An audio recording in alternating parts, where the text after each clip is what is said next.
Hi, Chennai Super King versus Punjab Kings. MA Chidambaram Stadium ചെന്നൈയിൽ ഇന്നലെ നടന്ന മത്സരത്തിൽ ടോസ് നഷ്ടപ്പെട്ട് ബാറ്റിംഗിനിറങ്ങിയ ചെന്നൈ സഞ്ജു സാംസൺ വീണ്ടും നമ്മളെ നിരാശപ്പെടുത്തി.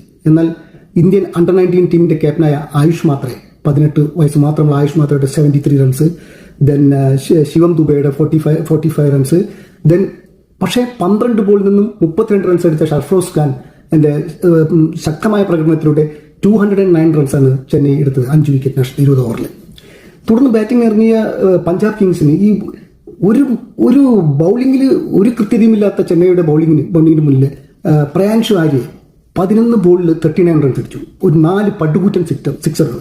അത് കഴിഞ്ഞിട്ട് Prabhsimran Singh 43 runs, then captain Shreyas Iyer അർദ്ധ സെഞ്ചുറി നേടി 50 runs, then Cooper Connolly 36 runs എടുത്ത് 18.4 ഓവറിൽ ഈ ചെന്നൈയുടെ 209 റൺസിനെ അവർ ഓവർകം ചെയ്തു. 200 റൺസ് നേടി 5 വിക്കറ്റിനാണ് പഞ്ചാബ് കിങ്സ് ചെന്നൈ തകർത്തത്. ഈ വിജയത്തോടു കൂടി പഞ്ചാബ് കിങ്സ് പോയിന്റ് നിലയിൽ 1ാം സ്ഥാനത്തെത്തുകയും ചെന്നൈ ലാസ്റ്റ് ടീമായിട്ട് 10ാം സ്ഥാനത്തെത്തുകയും ചെയ്തു. ചെന്നൈക്ക് ഇനി മുൻപോട്ട് പോകണമെങ്കിൽ അവരുടെ ബാറ്റിംഗ് യൂണിറ്റ് ഏറെക്കുറെ ഓക്കെയാണ്. ബൗളിംഗ് യൂണിറ്റ് അവർ നന്നായി വർക്കൗട്ട് ചെയ്യണം, ഒരു കോമ്പിനേഷൻ